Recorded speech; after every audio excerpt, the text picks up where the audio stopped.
Bhagavad-Gita in the light of Vedanta. First of all, I must congratulate the organizers that in a university setup we have a seminar on this subject. It's a need, it's a thing which is very much needed today. As the days go by, we realize more and more the importance, the significance of the eternal values enshrined in our ancient scriptures. Way back when the Second World War took place and there was this dropping of the atomic bomb on Hiroshima, in the Harvard University, where Enrico Fermi and other scientists had worked to discover the technology behind the atomic bomb. When the news of atomic bomb was conveyed to the chairman, as the vice chancellor is called in Harvard, that a bomb has been dropped and it has led to the death of so many thousands, maybe lakhs. He didn't have sleep for some days. He was upset. It could have upset any human being, but it upset him more because the bomb had been worked upon in his university, where he was the vice chancellor or the chairman. As a thought leading to, is it all that in the university we can teach? We can teach science, we teach people technology, we encourage scientific thinking. The chairman decided to open religious studies department in the university, and this led to what they call as the counseling for the students based on their religious background. And now it is a well-developed thing. Earlier it used to be a single platform where people from different religious backgrounds could come and speak about their religion, about their philosophy, about their approach to life's problems. But now it is not a single platform, it is a platform which is different for each different religion. So the Hindus have got their chaplain, the Muslims have got their Maulvi, and the Christians have got their father, and other religious people have got their own.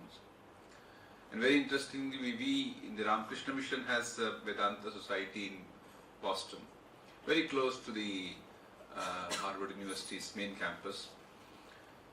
So our Swamiji there is a Hindu chaplain for the Harvard University. Why I am trying to say this in the context of our subject is that there is a worldwide recognition now that there is a need for some eternal values. It is not sufficient that we become good in the subject in which we are interested. Becoming good in the subject in which we are interested is very good. It's very necessary. Be it science, or be it arts, or be it a combination of the two, or be it be commerce or whatever. But what is more important is that we should have these eternal values, and that is what we get from the Bhagavad-Gita, which is the one book which has sustained itself for centuries. We'll come to it a little later. Let me also say that the subject is a bit intriguing. Bhagavad-Gita is the very essence of Vedanta. It has continued what Vedanta has taught. So to say that to study Bhagavad-Gita in the light of Vedanta is a bit of redundancy, but it is good because we are focusing on Vedanta. We are focusing on the message of the Vedanta. We also have the Bhagavad-Gita being read in different lights. We have an interesting book on Bhagavad-Gita in the light of modern administrative techniques. Bhagavad-Gita in the light of quantum physics. The Bhagavad-Gita in the light of solving social and personal problems. So we have a Gita which has been inspiring people from different walks of life to mean different kinds of solutions which they want to get there. So we will study for the next an hour or so about what the Bhagavad-Gita has to say in the context of Vedanta. All of you have got some background, I understand, in understanding the subject, but still I would make some introduction so that we can develop the idea further through having a proper background. So first of all, the Vedanta, and second is the Bhagavad-Gita. The subject is Bhagavad-Gita in the light of Vedanta. So what is Vedanta? Vedanta, as a term seems to say, Anta of Veda. Anta is end. Anta is also essence. The essence of the Vedas. As you know, the Vedas are, as Max Muller says, Vedas is not the name of a book. It's a library. It's a library of books. What we call today as the Veda is only a small part possibly of what the original Veda that was available to us. Now, Veda was not that somebody sat down and, for example, if I have to write a book on economics, I'll write a book on economics.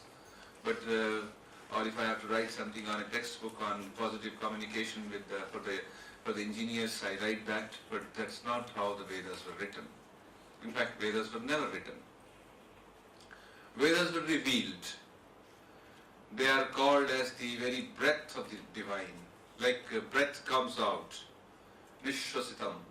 So it is said that it was revealed. So is it revealed? So it's something like discovery of scientific laws.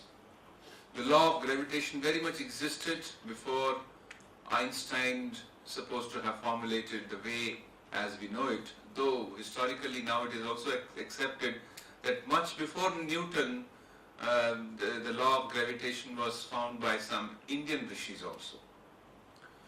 Now similarly we have the various laws of spiritual life of this world, and the three main basic subjects of every philosophy.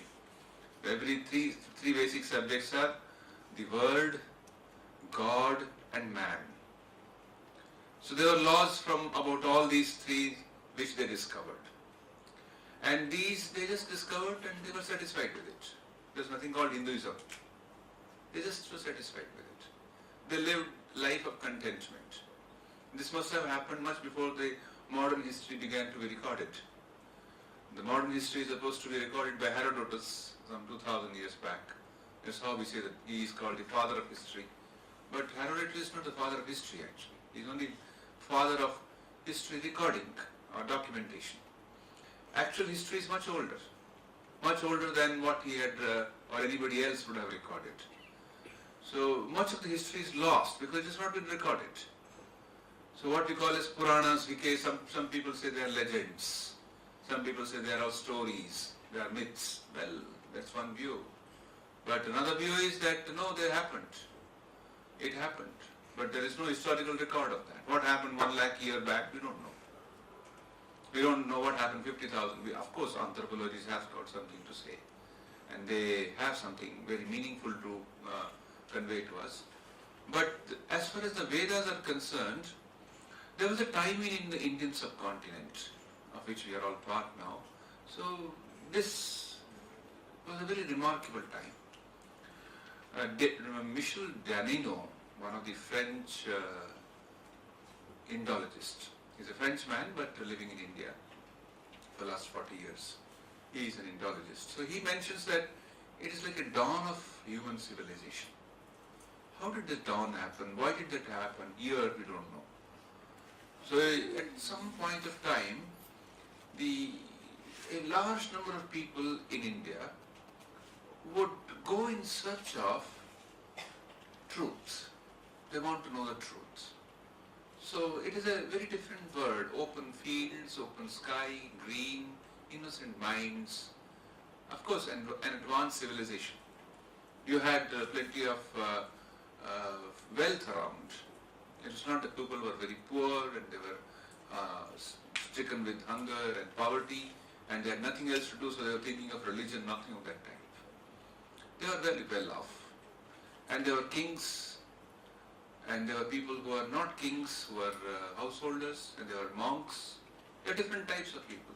They would go in the morning, go out perhaps in the jungle or in some ashram, and meditate and think over what is reality. And you know, reality, thinking about reality is not just an intellectual exercise. It also involves that one should have a sense of how do I control my mind. The discipline of mind control is also very much involved in that. That is what they found out. This is one beauty of the Indian tradition even today, that these three things, the things like the philosophy, as we think about the various abstract things, philosophy, psychology and religion are not three different things but are part of one basic structure. So if you think of discovering the truth, that is philosophically you are trying to find out abstract truths, you should have a discipline of the mind, because it's the mind which is finding out the truth. So the mind has to be cultivated. That is how we find that there is another branch which came up later, around 2000 years back, what we call as the Yoga Sutras. The Yoga Sutras was an attempt to again put together what various people had been experimenting about mind. And you had this, you have to put this into practice. So various practices came into being, religious practices, spiritual practices. So these three things, in the West we have these three divisions, but in the Indian tradition we have these three things coexisting. Now these Vedic people, they, because of their pure minds, they discovered certain truths. And you know, we are in the midst of a celebration called 125th anniversary of Swami Vivekananda's speech in Chicago. Over 100 cities in US are celebrating that. And the governor of Illinois, where the state, where the city of Chicago is located, he has declared 11th September as Swami Vivekananda Day. So during this speech which Swamiji gave, he mentioned this one such discovery of the Vedic rishis. He says, Vedahametam Purusham Mahantam Aditya Varna Tamasa Parastat Tameva Viditta Atimrityumeti Nanya Pantha Vidyate Ayanaya. I have known Vedahametam. The word Veda means to know. So Vedahametam, I have known Purusham Mahantam, that divine being. Purusha does not mean a male or a human being. It means that divine being. Aditya Varna Tamasa Parastat. He is of the nature of light, beyond all darkness. And he says, I have known this. He is making a first-hand direct statement that I have known it. It's not that I have read it somewhere, I have heard from somebody. He says, I have known it. So this was the discovery which led to what we call as the formulation of the philosophy of Vedanta. This was based on experience. It is experiential. Later on, much later, centuries later, many of these things were written down. Otherwise, they were just passed on from father to son or from guru to his shishya. And it went on for how many centuries we don't know, until about 1500 years back or even a little less, the Indian subcontinent started attracting newly born civilizations who were in search of wealth and also in search of knowledge. And you had so many invasions happening on India. The result was that many of these traditions of handing over the knowledge from father to son and from teacher to his disciple, they had to be, they snapped, they just simply disappeared. And with that disappearance, that part of the knowledge also became unknown to mankind for time being. Because it's not recorded, maybe it is still there. Somebody else will find out, will become a rishi, one of you will become a rishi and discover it again. So we have, that is how it is mentioned the Shatapatha Brahmana, and also in the other books, how many large number of, how many Upanishads we had, how many you can say branches if various Vedas were there. There is one mention about, I think, Shukla Yajurveda. Around 1,000 branches were there. Now only 2 are available. You can think of how much has disappeared. Disappeared for time being, because knowledge does not die. It still exists somewhere in the cosmic mind. And somewhere in the divine internet it is still there, not in the human internet. So you have this knowledge, it is still existing, but what's available to us in the form of Vedas is very small compared to what it was originally. And whatever is revealed, it is very much revered. And in that reverence, again, there is a very small portion which we call as the Upanishads, and Upanishads means Vedanta. Vedanta is the very essence of the whole Vedas. The majority of the big part of the Vedas is yagas and yajnas and mantras which speak of fulfilling your desires, because majority of the human beings have desires. So they dedicated most of their energies to that. So let them fulfill their desires. So that is how they found out their ways.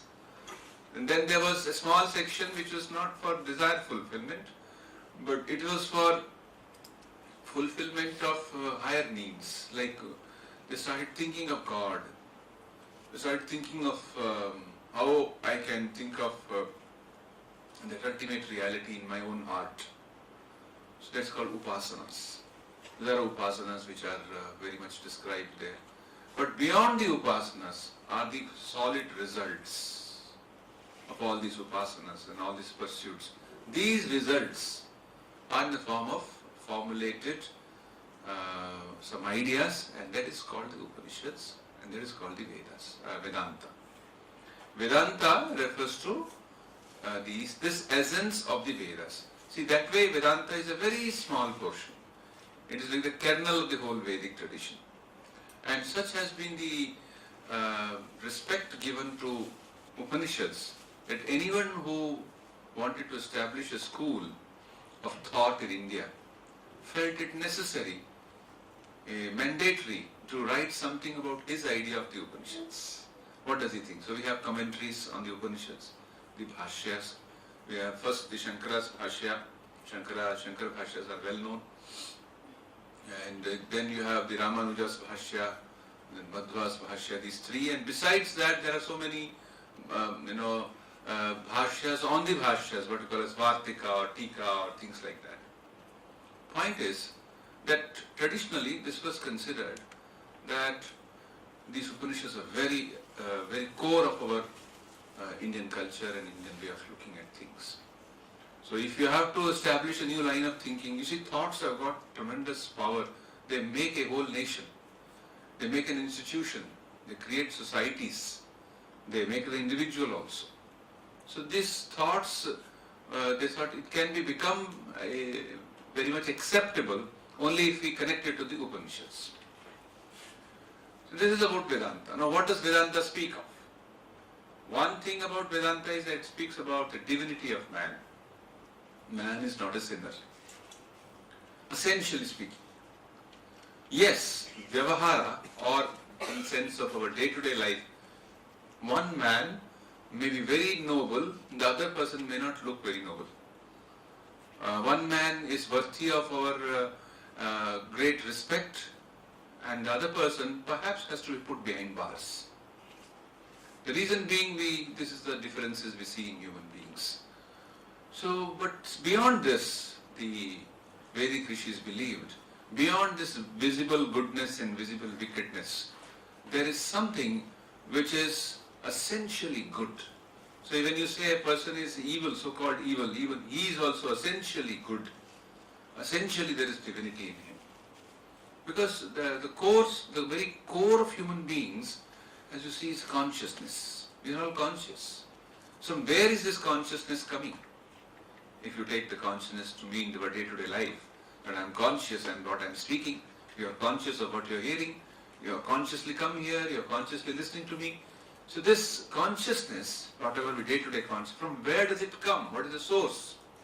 That source, they always found, is to be one. That is the divine source. And this divine source, they analyzed it further. They said it is not only in terms of the multiplicity of human beings around us, this also is within our own consciousness. We see we have three states. We are awake, or we are asleep but we are dreaming, or we are deeply asleep, the deep sleep. So in all these three states, whether you are waking or dreaming or deeply asleep, there is something which exists, a sense of I am there. So they analyze that. What is this I? One I is, some people will say they are very egoistic. Some people are very humble. Some people are in between.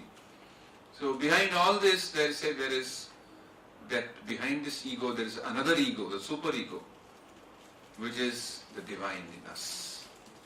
So this is not related, it is not deriving its strength from any external something. So our ego, the ordinary ego, is based on something. Either on knowledge, I am learned, I am not learned, etc. Or on wealth, or on beauty, or on my past achievements. Generally, ego is built on the past. So you have hundreds of things on which the ego can develop itself. It's like a parasite. It can grow anywhere. It can grow as much as on wealth as it can grow on poverty. It can grow up as much on doing good things as on the not good things. So ego needs a kind of a support. But the superego, if I can use this word, though it is not the right word, but just to convey the meaning, superego does not require any such thing. It is. And it is same in all of us. That was how the Vedanta began its philosophy to be taught to people, that there is divinity in us and we must try to understand that ultimate purpose of life is to realize, to discover, to experience this divinity. All other purposes in life are but relatively important, not ultimately. They are important for our day-to-day life. So after you have solved those problems, or even in the midst of when we are trying to solve those problems, comes the question, who am I? From where have I come? Why all this around me? Where shall I finally go to? So this discovery, this discussion about the self is what the Upanishads very much emphasized. Not only that, Upanishads also spoke of that once you are established in that sense, if you have discovered that, you do not have any dukkha in you. In the Chandogya Upanishad, see there are many Upanishads, but 10 are the principal Upanishads. So in the one of the Upanishads, the Chandogya Upanishad, you have this verse which says, Shokam tarati atmavita, one who knows the Atman, Atmavita, he is beyond sorrow. He doesn't grieve. He doesn't have any sense of lack. He doesn't lack something. See, behind every shoka, every sorrow, there is some lack, something I am not having. I missed it. Or what I did not want, it has come to me. So, anishta prapti, ishta anaprapti. Ishta anaprapti. I wanted that, but I didn't get it. So I am unhappy. I didn't want it and I got it. I am unhappy. So only these two are the reasons. So beyond that, once a person discovers his self, he finds his experience, he experiences the very source of all experience. So he becomes a man free from all sorrow. Shokam tarati atmavita. Further, Ishavasya Upanishad says that once you are in that state, you discover oneness of all human beings. So there is no sense of discrimination, there is no sense of high and low. Though in day-to-day life, in Vyavahara, there will be certain things which goes on, but once you discover this and you become free from this, you also become free from all delusion. Tatra ko moha kashoka ekatvam anupashyataha. Ekatva, once you see the ekatva, oneness, the same divine consciousness present in all, tatra ko moha kashoka, there is no shoka and no moha, no delusion and no sorrow of any type. Another thing about Vedanta should not be just taken to mean it's only some philosophy existing somewhere. Of course it's a philosophy, but it's also a system of living life. It's a way of living life. And this became more clear in the 7th and 8th centuries when Acharya Shankara wrote his commentaries, and then he wrote commentaries on the 10 principal Upanishads and on Brahma Sutras. Brahma Sutras again are based on what we find in the Upanishads. They are the systematization of certain ideas through reasoning. That's called the Brahma Sutras. And then the greatest contribution of Shankara was, in that sense, he wrote a commentary on the Bhagavad-Gita, which was not an Upanishad to begin with. It was part of the Mahabharata. It is part of the Mahabharata. So he, by focusing his extraordinary intellect and his insights on the Bhagavad-Gita, he gave a special place to Bhagavad-Gita in our day-to-day thinking. It is then that the Gita began to be read in a large number of people.